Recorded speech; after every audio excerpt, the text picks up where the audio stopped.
Me, Patrick. Going inside Brown. Okay.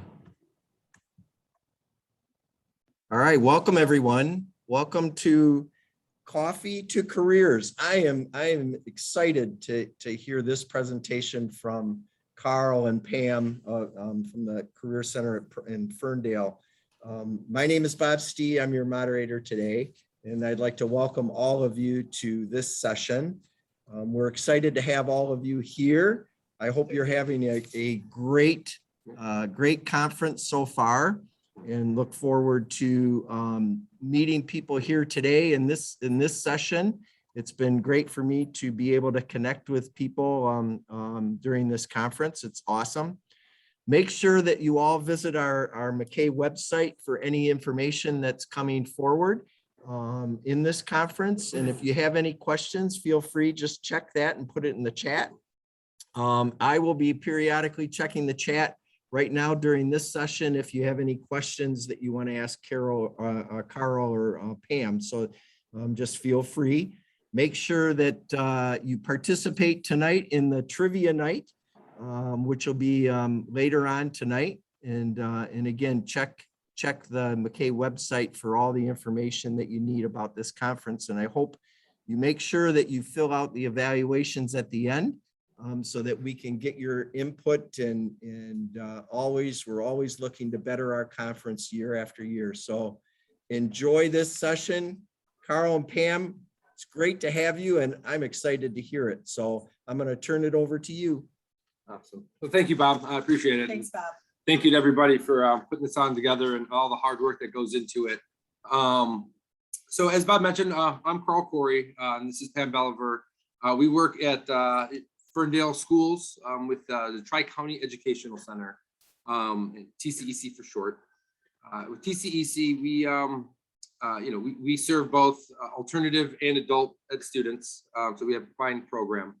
And today we're going to talk about just really best practices. A lot of people are wondering what kind of title is that, from coffee to careers, and we were trying to come up with something creative that kind of encapsulates what we do here. And when Patrick earlier asked if we could join and participate, we were not only honored and flattered, but looking forward to sharing some of the ideas that we do here in Ferndale, and participating in these conferences for several years now.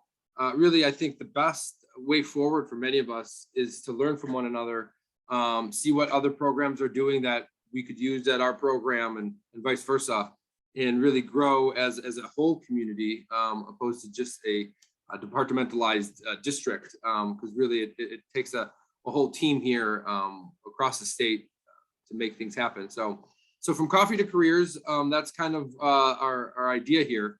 And we'll kind of go through what that exactly is and what we had in mind. Okay, so we'll start off with something that we typically do in the classroom, and we'll get into this a little bit later, but kind of as like just a little warm up. So in the chat, if you could take a second and look over the options here and kind of check in, and write, in the chat, what are you, an espresso or a cappuccino? See this little description of what that is. An espresso, full of energy, enthusiastic, decaf, a little tired, late in the day. Latte, you're very comfortable, or a cappuccino, you're inspired, and instant coffee, just going through the motions, and that's okay. We all have that, so there's no wrong answer. So feel free to put something in the chat, so we kind of get a pulse for the crowd and see where everybody's at.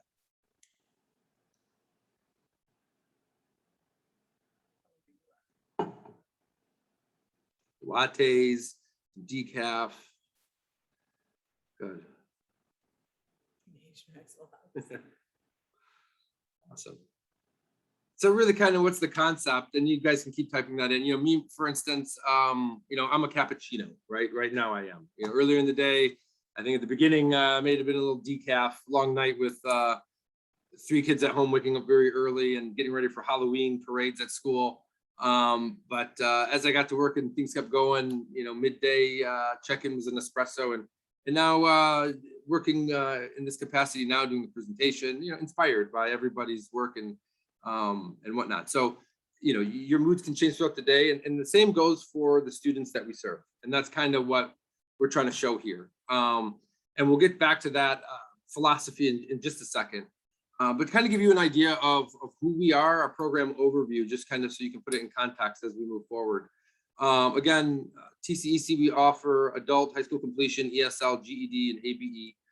We also have the alternative program, which serves high school age students 9 through 12. Our locations, our main campus is in Ferndale, of course, TCEC. But because of the Metro Detroit area where we live, the number of students looking for programming in the area, we've kind of expanded and have some satellite locations in Ferndale, Oak Park, Troy, and Warren. Our enrollment, it fluctuates, but to ballpark it, we average about 400 pupils every year.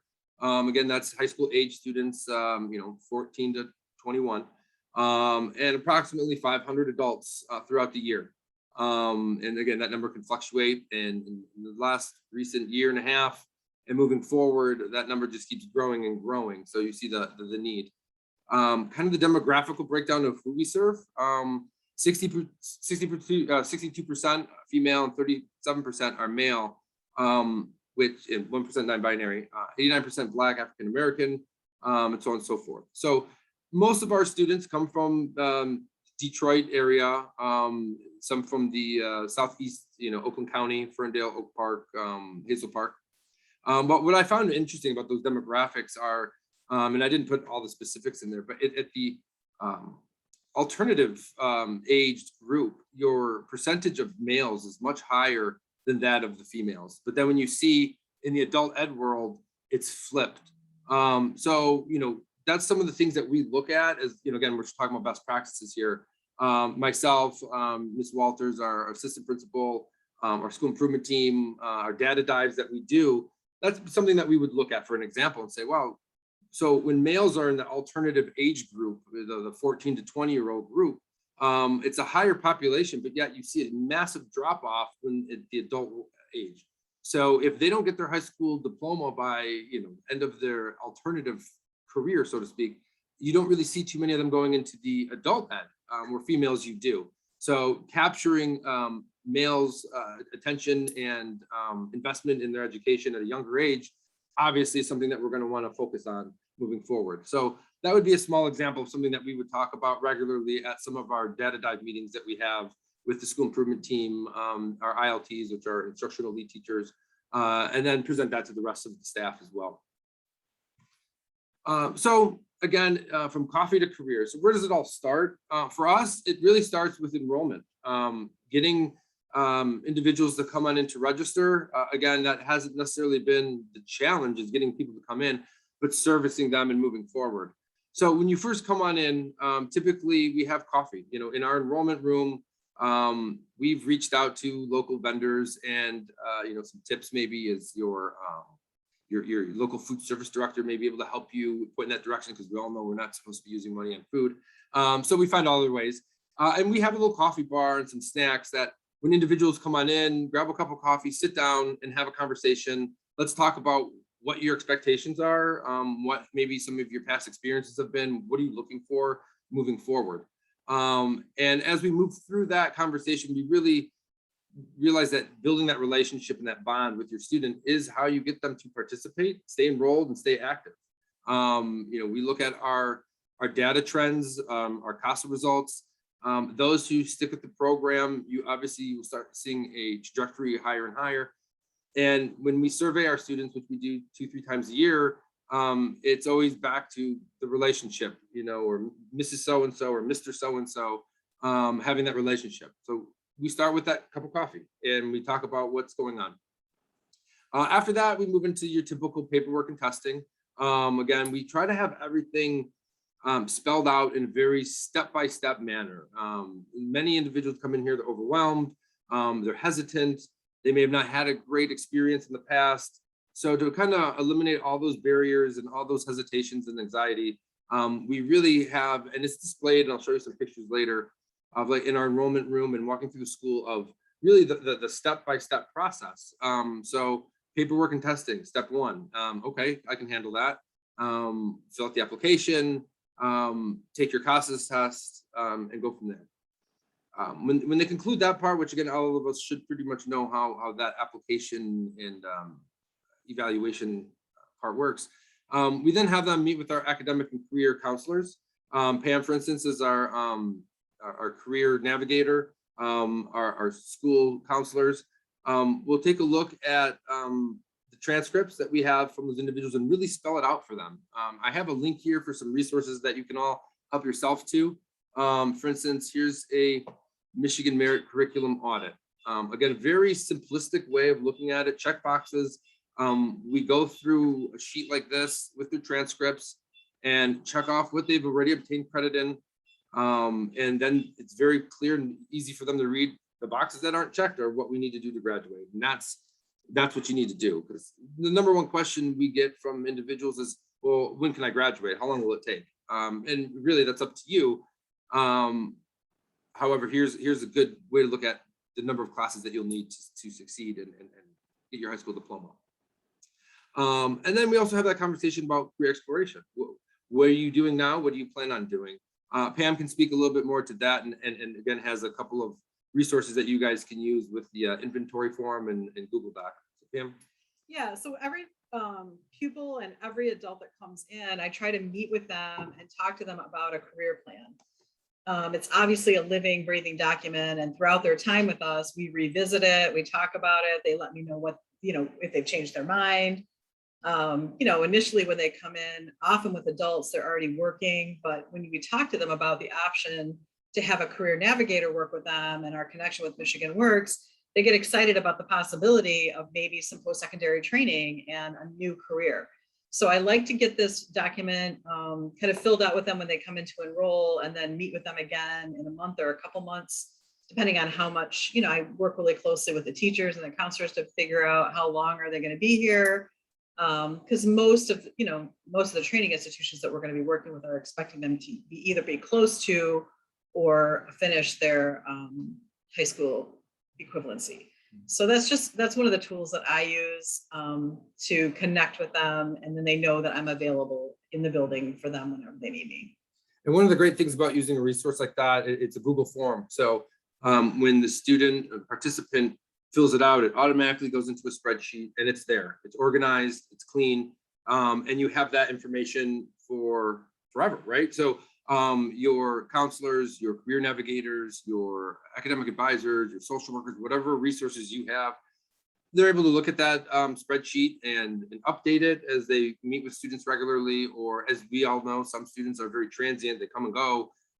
You can always pull it back up, a couple months or a year later when they return, and see where they've left off and see where they're going from since then. So it's a nice resource to have to keep things organized, as well as keep track of who your students are and what their goals are. Sometimes as a program, it's our responsibility to teach to the student, right? So if we see a trend in a specific field, for instance, and we'll talk a little bit later about it with the Future for Frontliners and those individuals, how many of our students were in that field. When we start talking about the curriculum and instruction components, how we interject that into our classes to not only relate, but also further the education for the students in that area or in that workforce. I see there's a question about the MMC document. Yeah, we can share it in the chat, but I think all of the presentations are going to be available at a later date, and you'll be able to click on the link. And if not, you can email myself or Pam, and we'd be happy to send you the link for that. So, okay, moving on.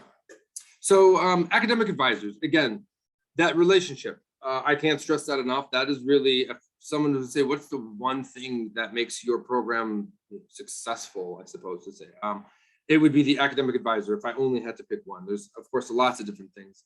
The role of the academic advisor, that, those are our teachers in our program who also are given a caseload when students enroll, and we go through the transcripts. We assign them to a teacher, and the teacher plays an academic advisor role.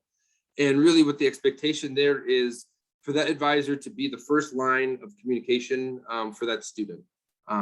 We have them because we also have alternative students, and we all know that A virtual component for that is the weekly contacts. So we applied that to not only our alternative students, but also our adult students. So every week, academic advisors contact their students on their caseload. Our teachers carry anywhere between 50 to 70 students on their caseload. And they contact them, they do a check-in. What classes are you working on? Do you need any help? I noticed you haven't logged in a while. Is there anything going on? Any barriers I can help you with, and some resources we could share with you, et cetera, et cetera. You know, celebrating their highs and helping them through their lows. Again, that builds that relationship, that bond with those students. And they have somebody at that educational institute that they can rely on and trust. And that goes a long ways, especially those who've had, you know, some not so great prior experiences in education, or they're very anxious about how to move forward. So supporting them socially, emotionally, academically, of course. Here in Ferndale, we really do stress the SEL side of things. You know, and I know there's some people out there who, okay, SEL is important, but really it's about the academics. I don't think you can have one without the other, especially nowadays. So they really do go hand in hand. And when you see success in one, you're going to see success in the other. So really concentrating on both of those components is really, I think, you know, vital to a successful program. So we check with them each week. Again, those students, and then that's fluid, right? I mean, those who are flying along and doing great, you know, maybe every other week, just say how they're doing. And those who are struggling, maybe more so often that we want to check with them. So the academic advisor role is a very important role for us here at TCEC and how we do that. Looking into the classroom, you know, we have a tailored curriculum. What does that mean? Well, inside of our classrooms, again, surveying our students, looking at their CASA and other assessment data. Who exactly are we in front of us? Tailoring our curriculum in our instruction to meet them where they are, providing them resources.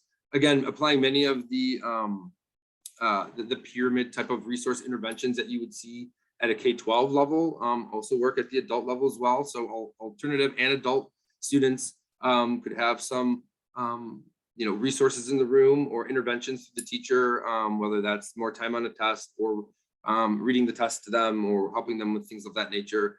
You know, so we kind of tailor the curriculum and the instruction to them. We try to be as versatile as possible. You know, one of the things I do is try to eliminate all the barriers, those that are legitimate and those that, you know, many students create, you know, give themselves an out.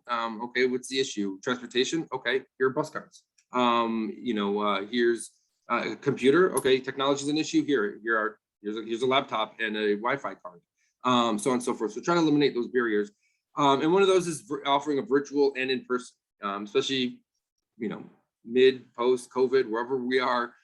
This is, I think, the trend for the future. And so having a program that can address both virtual and in person. Currently, right now, we have the majority of our students who selected virtual. It worked for them over the last year. It was comfortable for them. They were able to work within the restraints of our virtual offerings. So we kept doing that, as well as those who wanted in-person offerings. So we do both, try to meet the students where they are. The CASA data dives, again, something that I mentioned earlier. Again, a spreadsheet, we can enter student scores in here. We look at, you know, who their name are, who their advisor is, their top CASA test scores, pre and post. And again, we can analyze this on regular baseline data, see where and what we need to focus more on with our curriculum team. And again, students can be very transient, as I mentioned. So having those prior data that we can look back on, maybe it's been a year, sometimes two, I can still go back and look at that. Again, this information is not going anywhere. So again, a very clean, easy way of tracking your data for your students. And again, something that your staff can look at regularly through, you know, their school improvement or professional learning community opportunities throughout your district. Hey, Carl, you Yes, sir. do have a couple questions. Do you mind if I ask them? No, please do. Yes. Okay, Yes. so in the chat, do your adult education students have the same curriculum as your alternative ed students? Good question. It really depends on the year that they were supposed to graduate. So if the adult student is in a certain year range, I forget the year off the top of my head, 90 something, 98, they would follow the Michigan Merit curriculum, correct. But a student, of course, an adult ed student that is, an older individual that should have been, in the 80s, for instance, there is a different course requirements for them. I can go back here. We have an adult one here. Again, it depends on the age range for them. Hopefully your counselors and your student registrar office would be able to provide you that. If you're not sure, I'd be happy to send you more resources. But again, depending on the year of their expected graduation, there are some different requirements. However, if you are, the majority of our students would follow the Michigan Merit curriculum just because of the age range. Yeah, it's a good question. Good. Okay. Thanks, Carl. Mm-hmm.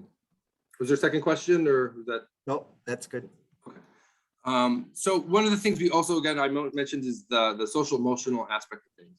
So mental health check-ins, inclusive beginning, that was that coffee thing. I just used that for this presentation because it went along with the theme. But there are mood meters. There are several different beginnings that a teacher can use in their classroom.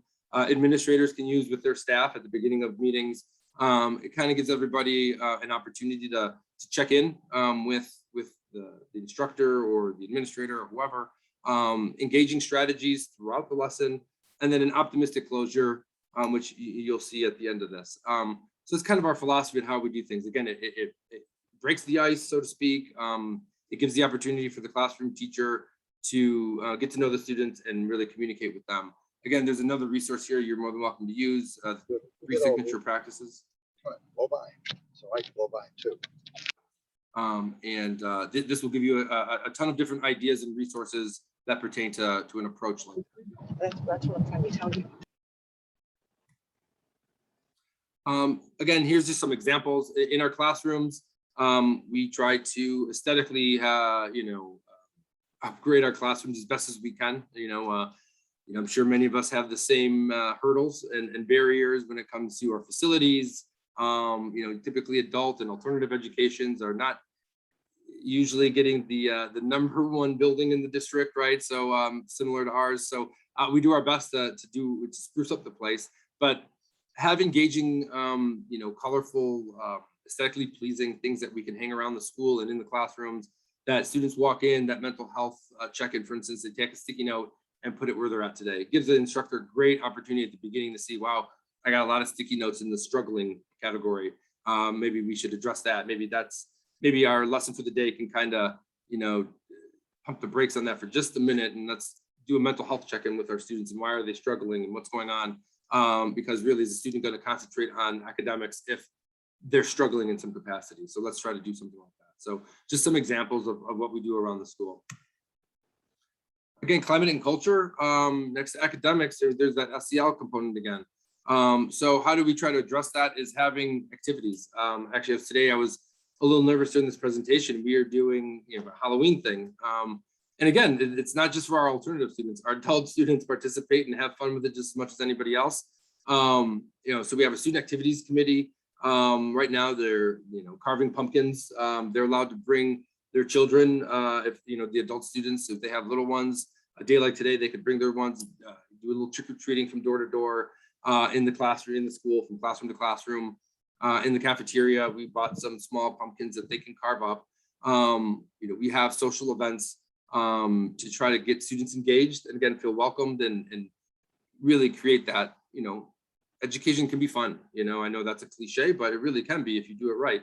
Other things as well that are National Honor Society and Honor Society for our pupil and participant students, student recognition. We have here, if you see that young man in the lower middle holding up against the wall. So we have like our tree of knowledge, as we call it. Every time a student finishes a class, they get a leaf that they put their name on and then they stick it to the wall. When they graduate, they stick their dove that's flying free on the wall. Again, it's a visual that students can come by and see. At one point it became such an attraction that we had to actually, if you can barely see them at the top of the screen there, those leaves hanging down, we had to start hanging them from the ceiling because the wall was full with leaves, because people wanted to get their name on the wall and it was something for them to be motivated with. So, and it looked pretty cool. The whole hallway was decorated with these little paper cutout leaves hanging with their names on it. So student recognition again is important. And then their social committees like that young man gardening. So at the end of each semester, we don't have the funds, the resources for supplemental programming like you would maybe at a traditional school, right? After school programming, before school. So what we try to do is bake that into our curriculum, our regular school calendar. So when we come back from winter break, we have approximately 2.5 weeks before the semester switch. So we use that period of time for our supplemental period is what we call it. And students have the opportunity to make up missing work, retake tests and quizzes that they maybe did not do so well on earlier in the semester. And if, fortunately they are on top of all of their studies and they have passing grades, they took their final exams, everything's great.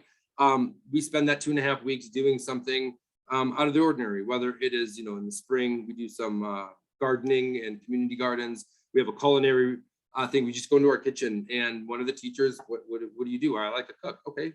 Let's talk about healthy food and cooking and options of that nature. A teacher here is really big into like woodworking and things like that. Great.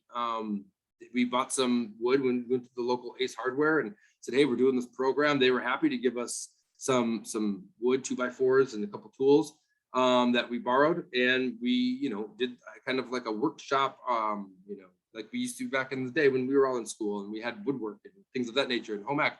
So doing things like that, again, outside of the box, something that students aren't necessarily accustomed to, and having fun and enjoying coming to school during that supplemental period to work on something and exposing them to different things. If you have the funds, that's also when we try to do field trips, if we're able to afford it, say hopefully you can, and take them to an apple orchard or something of that nature, an aquarium, a museum, and use that time to your advantage to, again, catch up on studies, but also do something outside of the box that really, and for that, my suggestion is meet with your staff. Everyone's good at something, right? Outside of teaching. So what do you like to do? If you're into comics and all that kind of stuff, great. Have a comic book club where students can talk about things like that. It's just to get them engaged and to feel a part of something, right? It doesn't always have to have a measurable outcome. It's just having a student be happy is sometimes more than enough.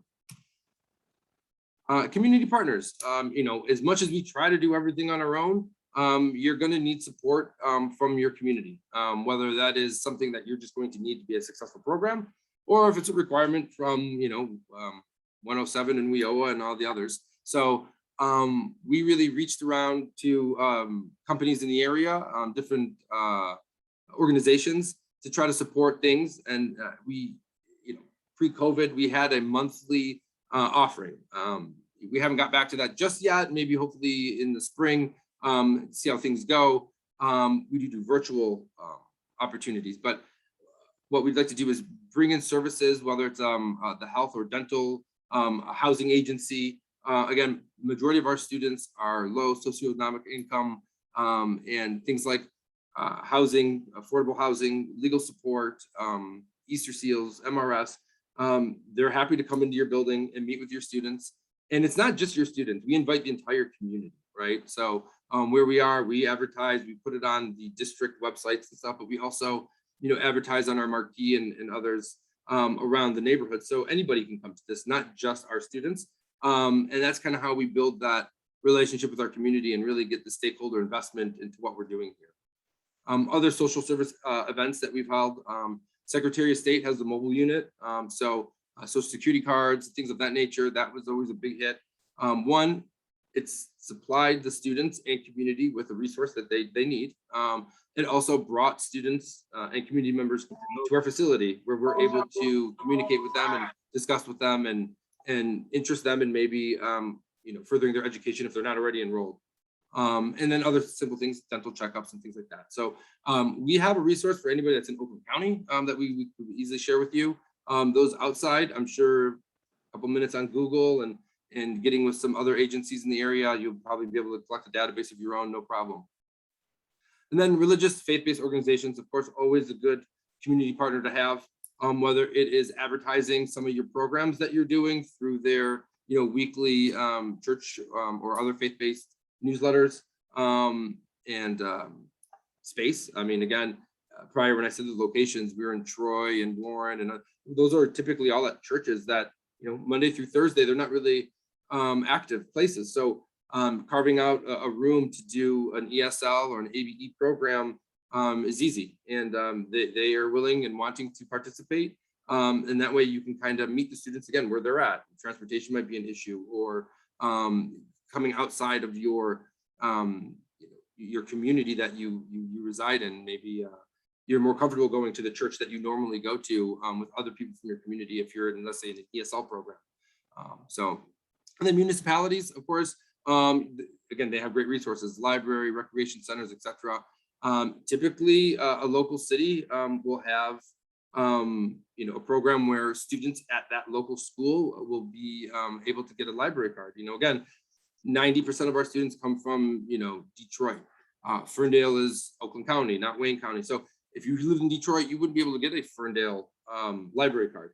But if you were a student in Ferndale, it doesn't matter where you live, because you're a student, you can get a library card, right? So maybe your local municipalities have the same type of program going on, which I would assume that they do. Recreation centers, etc., things like that.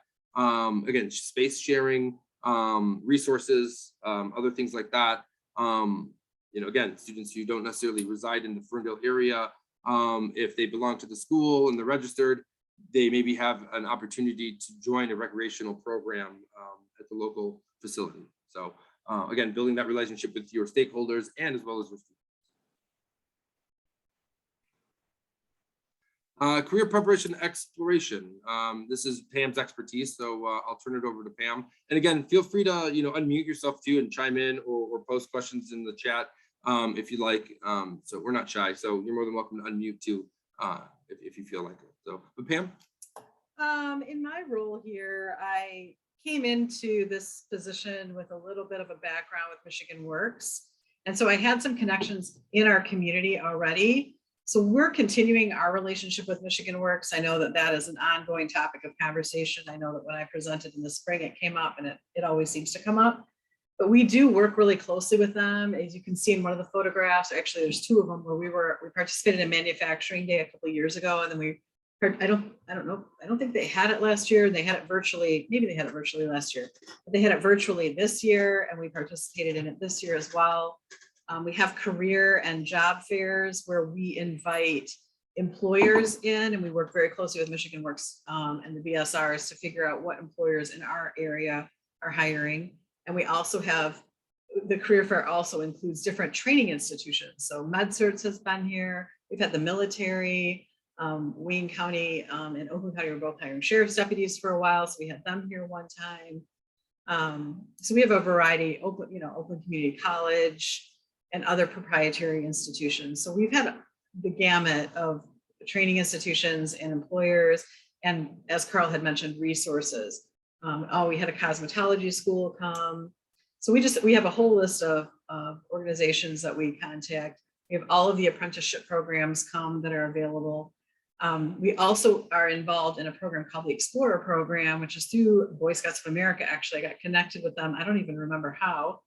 And 2 years ago, and then again, starting this year, we take through this program, we take our students to the different apprenticeship programs, and we do a tour, they provide dinner, and they get a hands-on experience. So for example, at the millwright and carpentry apprenticeship program that used to be in Ferndale, which is moving to Detroit, they made toolboxes out of wood. So it's a really good experience for them. They get to do some hands-on work and figure out if that's really what they want to do. I really enjoy taking them. It's a really fun experience to see them get excited about opportunities that they didn't even know, may not have even known existed.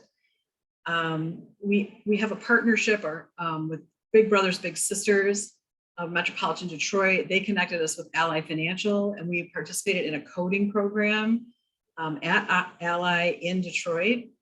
And that was a really cool experience for students who are interested in creating apps or doing coding for games, et cetera. They're all doing those things anyway, so they found it really, really interesting. And then we also do talent tours with Michigan Works. We will go to different manufacturers or different industries, and we will take students to tour those particular potential employers, so that the students can see what they do, how they do what they do, and they can ask questions and see them working. They can be in the facility and watch people do what they might be interested in doing. So that's kind of what we do. You know, they have an opportunity to do job shadowing. The talent, I think the talent tours are really fun. The employers really, really like it too. PostGrad Services. So, usually when our students graduate, that's great, but we don't end it there. We let the students know that we have an action plan for them. When they graduate, what are you going to do? How are you going to do things? We help them find scholarships for local universities or workforce development companies that they can continue on. We're also able to track what they're doing this way. Some of our reports, we need to know their employment history and moving forward. So we try to provide them. Students can come back anytime and have that conversation with us. Pam's really great. She mentioned Michigan Works and partnering with local businesses and development authorities and commerce. So going to those meetings and taking the time to let them know what you're doing and see what they're doing. I mean, earlier today, she sent an email out about UPS, I think it was, right? So we see these things all the time. Hey, you pass this along to your students and former students. If they're looking for a job or career, UPS is hiring. Here's a job fair that they're doing.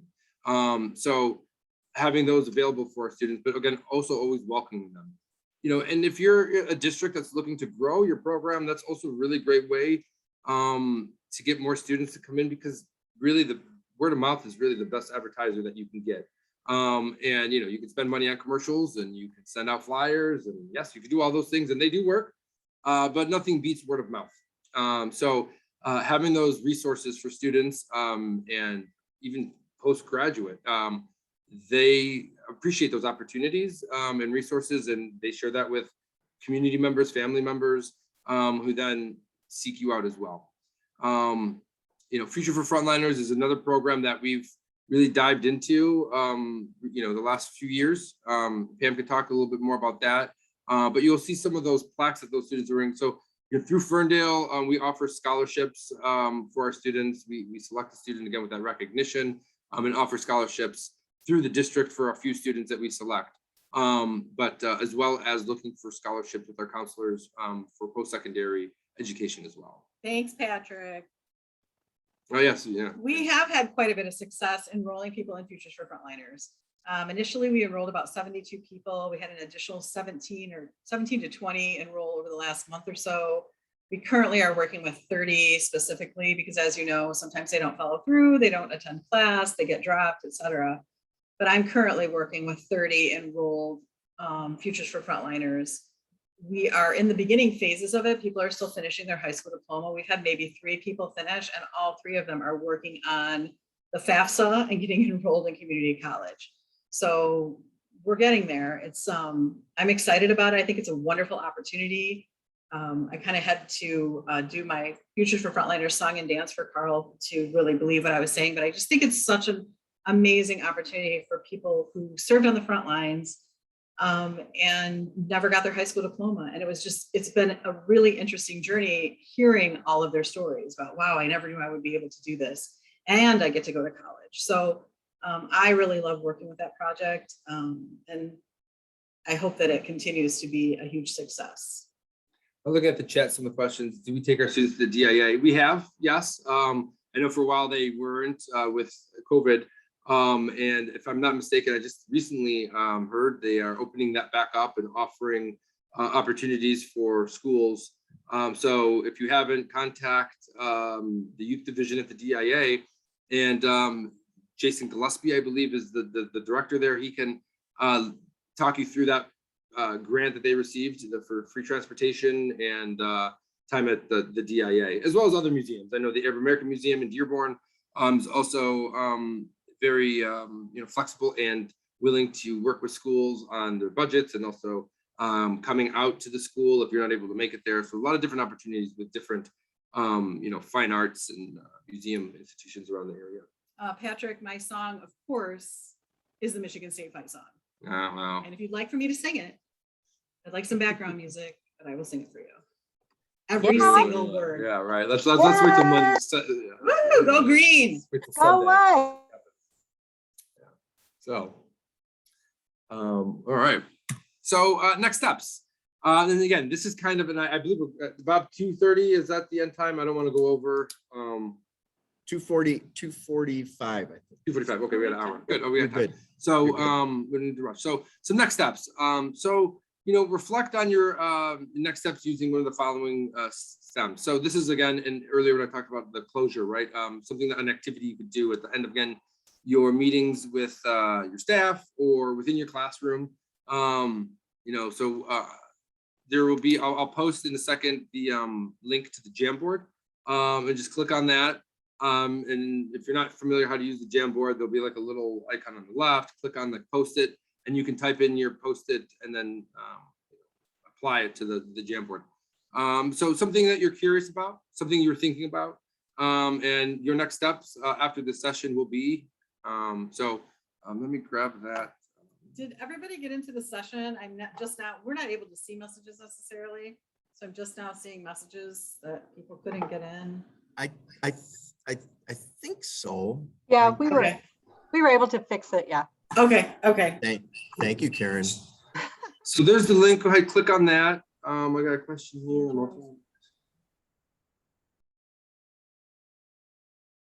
Yeah, I believe they're recording it.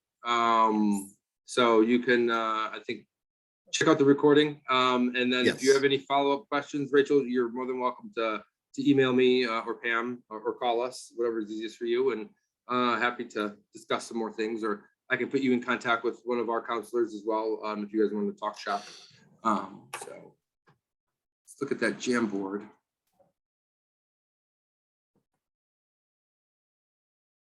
It's pretty empty. So yeah, so take a few minutes to have think about it, no rush. Mhm. Oh,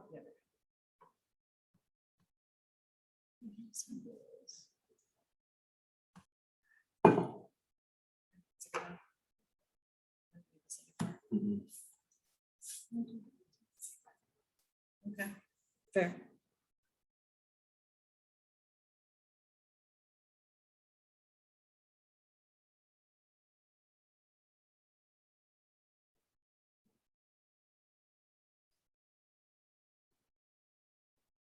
Message.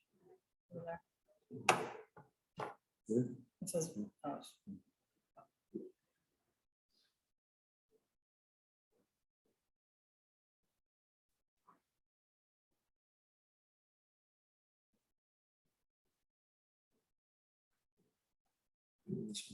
mhm, Didn't answer that one. for explanation. Hmm?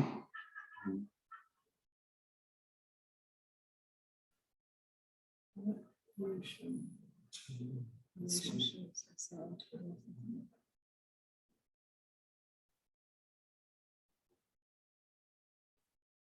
don't know that now.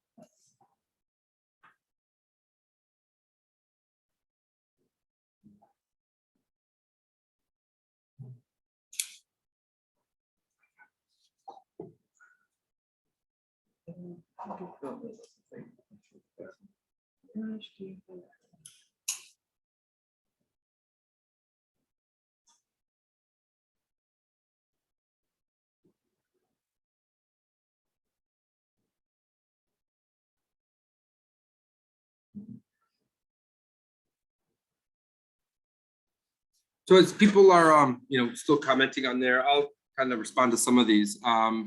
So yeah, like the students always seem to be in a rush. Yeah, well, so that the approach I mentioned earlier, the coffee,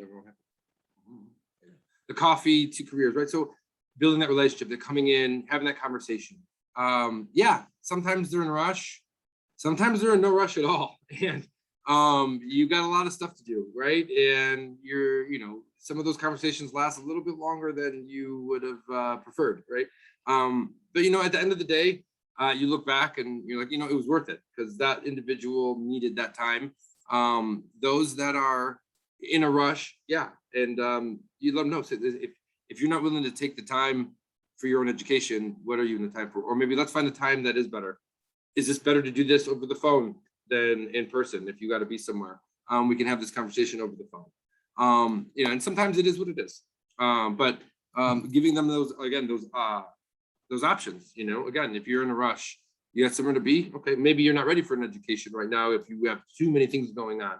Or if you just have to be somewhere, you don't have the hour and a half, 2 hours to enroll, take the CASAS test, have that conversation. I get it. Maybe we can have a follow-up conversation and maybe spend that time with them on the phone.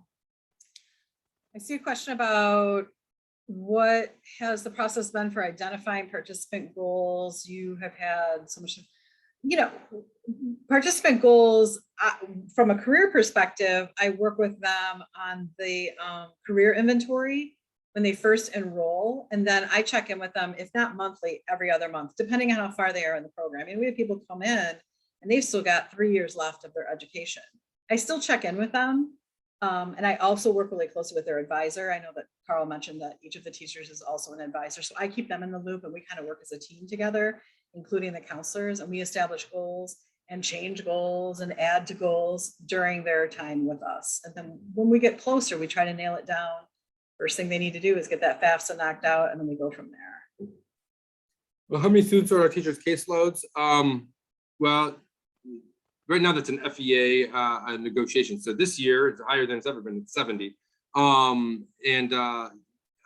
I like to do with my counselors is structure that in a way where it's half alternative, half adult. So, but again, I have some teachers here who are naturally better with the adult students and some who are naturally better with the alternative students. So I will kind of balance their caseload depending on that. But generally speaking, pretty much a 50-50 split, about, 70. 70 is a little high for me. Again, out of my reach. That was a negotiation between contracts. So I get it. Steps and levels and payment and caseloads, get it. So we work with what we can. So I try to give teachers as much time to deal with their caseloads as well. So for instance, on Fridays are really just lab days. So we don't do any instructions on Fridays. So Monday through Thursday, we'll have our regular class, your sit down traditional approach, your online classes being held. So teachers will bounce that throughout the day, depending on their schedule. Fridays is all virtual day. So no instruction, no synchronistic, no live. It is just utilizing our virtual programming like E2020 or something of that nature. Students can come into the building if they need help or resources or whatever, testing, makeup, anything. It's a free day for anything of that nature, which then gives teachers that opportunity to contact students, track them, log down, keep their grade books up this par. So unlike a traditional school, I don't have a prep hour for my teachers. We are 8:30 to 2:50, and they teach every hour. So Fridays are kind of that prep day, more if you want to look at it that way. Although, if students do come in, they will work with that student. That's also the time where we hold our PLC and staff meetings and things of that nature as well. I see what tools used for career exploration. I use Career One Step, the Michigan Career Pathfinder. My Talent has a search engine. That might be the Pathfinder. I use the ONET a lot in working with students. I'm trying to think what other ones I use. That's the primary ones that I work with.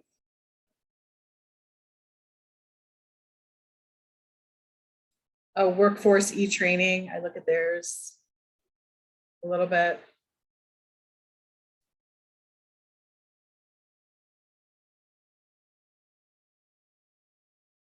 I do help students navigate. I teach them how to navigate the LMI.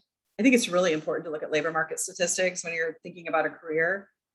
I know it's ever changing, but it stays pretty much the same. I will say that the majority of our students that are participating in Futures for Frontliners have currently expressed interest in the medical field. I think that that's pretty common. We do have some IT students who are very interested in IT, particularly coding and like web development. So I'm working with them on that. But those are our primary interests right now.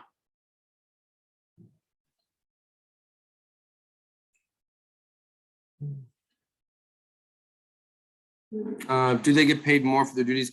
No, they do not get paid more. It's part of their contract. So again, I'd also, so a typical teacher for us, right, would teach 2 to 3 sections a day. So, 2 or 3, maximum 3 live classes, right? The other 3 to 4 hours a day are labs that they would work in for their virtual students who are working online independently, and they kind of monitor that. With a system like that, I'm not overloading them with 5, 6 hours of instruction, 3 different preps. It's typically 2, 3 classes maximum. And again, it's really because I have shortages, like I'm sure many of you are facing, and substitute shortages and everything else. So the part of their contract is having the academic advisor role, wrapped into there. Now, that I think is a local district decision negotiation. I think maybe at your district, if it's not, maybe that's something you might be able to stipend out, but for us, it's part of their responsibility. So when you come to TCDC to teach, that's one of your expectations, is to have that caseload and work with your students in that capacity. But again, to make up for that, again, lightening their load on class offerings that the teachers have to deliver on. So great questions, great conversation. So again, my philosophy is, these type of discussions. So hopefully a discussion like today inspired some of you to not only use some of these resources, but also, in the future, maybe the spring conference or moving forward and next year, is to share your ideas with what you're doing at your center, right? And your schools. Again, these are just some things that we're doing. Some of these things I inherited when I came here 7 years ago. Some of these things we created and went on. So I'm sure the same is for you at your location. So again, I think moving forward, how do we as a educational community advance and grow? I think it's sharing of these ideas, and again, adopting what works for you and looking for other things that could help you. How do you keep students motivated? That's a good question. There's some, incentive-based things that we do, of course, especially for our younger students. But having opportunities for careers, our big goal here, that like our mantra that we use with students is, when you graduate here, you'll, graduate with a high school diploma and a career, right? And try to get you into that workforce. So when a student here is going through their high school, high school education, to obtain their high school diploma, we, of course, will introduce them to the workforce, try to provide them the resources they would need, whether it is like a med search type of program where they can get their professional endorsement while they're in our school, that also connect them with an employer, right? So like mitigation, for instance, here's your high school curriculum, here's a mitigation course that you could take. It's a 3-week program. It's put on by ServPro or Belfor, and when you're done and you are fire restoration certified or flood restoration certified, you can go right into their workforce and you have a job right there and then. So I think that has a lot of that opportunity, I think, is one motivator. Yes, there are, materialistic tangible items like raffles and things like that we'll do, for instance, parent teacher conferences and student conferences, right, are always a big challenge for us. We get very little to no participation. So with my Title I funding that I have from the alternative program, we have a parent information night at the same time. So I can use that money to provide a spaghetti dinner, right? And do a raffle to get people to come on in for, people do a lot for food, t-shirts and things like that. So, have those type of opportunities as well. And again, just having that overall philosophy and, mentality of a school where it's a non-threatening place where people can come and just hang out and find out information and provide them with the information that they need. So, a lot of students come to us and say, hey, I need help with this. And, that has nothing to do with housing, for instance. Well, here's a couple of resources for some local organizations, nonprofits that help with low-income housing, things of that nature. Again, it has nothing to do with me, it has nothing to do with their education, right? But taking that 3-5 minutes to give them a number and point them in the right direction, gets them to come back and gets them to appreciate your program. And then, hopefully that is enough to get them to go. But when you see starting a decline in their participation, when they come back and ask you for something, it's like, hey, I'll tell you what, make a deal. I'll help you with these resources. how about you put a little bit more time in, and yeah, you got it. So things like that. But again, that's just relationships. I chalk that up to nothing specific, but it's a challenge keeping students motivated.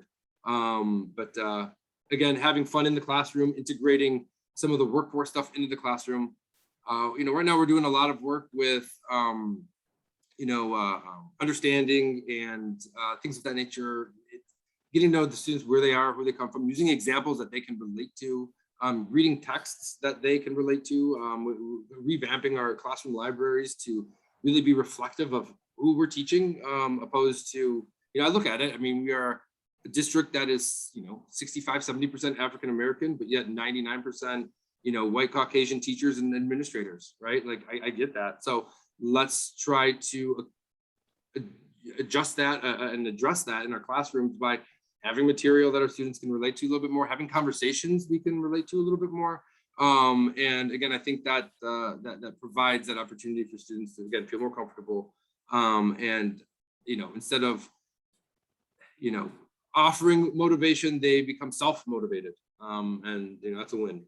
So I think just to Great. add to what Carl's saying, we have a ton of flexibility in this program. Carl allows for all of the staff to be really flexible with the students. And, like yesterday, we had the students had a dance party in the hallway as part of their celebration for the week of Spirit Week. And Spirit Week was something they wanted to do, and they designed it, and they picked out what they were going to do for the week. Every single day was a different theme. Just we allow them the opportunity to participate in their education. And if that means they're going to have some fun, that's what Carl allows us. He's sitting here rolling his eyes. not a big dance-off guy, but One of our teachers was, so that was kind of funny. But you let it slide, you let it go. I got to let some things go as well. So as long as everyone's doing what they're supposed to do, okay, cool, right? But yeah, I mean, so it's a growing process for everybody, myself included.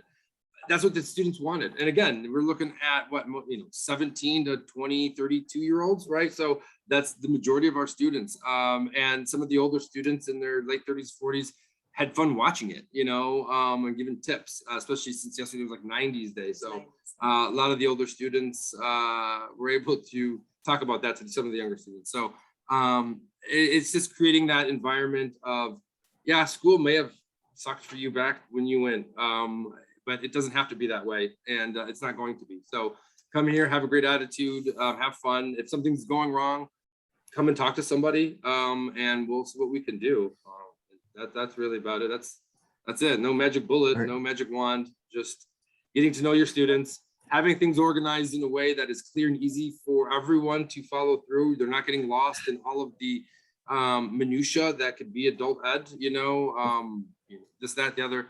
We make it very simplistic for them to move along and see what's happening, and provide opportunities and resources for them. So, but yeah. All right, Carl. So, yeah, I hope everyone has the time. And again, any questions, feel free to contact us. Happy to help. Carl and Pam, thank you so much for your presentation. And again, it has been recorded, so you can go online and play it back if you wish. I'm so impressed with the amount of resources that you utilize in the Ferndale area to bring people together to improve the delivery of services to adult ed. I mean, it's just great. One suggestion I have for you, yes, sir, is if you do not have one yet, it's time to take that next level. We took that level back in, about 4 years ago, 5 years ago in Novi, where we formed a school business council. And we meet 5 times a year. We invite all the businesses in the Novi area to come together and meet with us just to discuss and get the feeling from the business community on careers and opportunities for our students. And then we link our students with those people in business so that they can get a feel for the different careers and career opportunities there are out in that community. So if you haven't done it yet, Carl, I know you'll get it going sometime. That would be great. And that just strengthens your program overall. So it's a great suggestion, Bob. And of course, coming from you, that it must be valuable. So yes, that's next on the list. No. But it would be, the things that you do are just awesome. And you need to Thank you. start sharing those with that business community as well and bringing them all together, which would be great. So, That's great. He'll be Good. delegating that to me. Thanks a lot, Bob. awesome. Thanks a lot. Thanks for your Thanks, guys. presentation. Don't forget to evaluate the program. And Patrick tells me that you can go on when you go on the agenda, you just click on the individual session and there's a button there to rate the session. And of course, you're going to rate this session very, very, very high. It was great. It was awesome. Thank you very much. Have a great rest of your conference. Don't forget trivia night tonight. And we'll see you all on the next time. Thank you. Thank you. Thank you. Thanks a lot.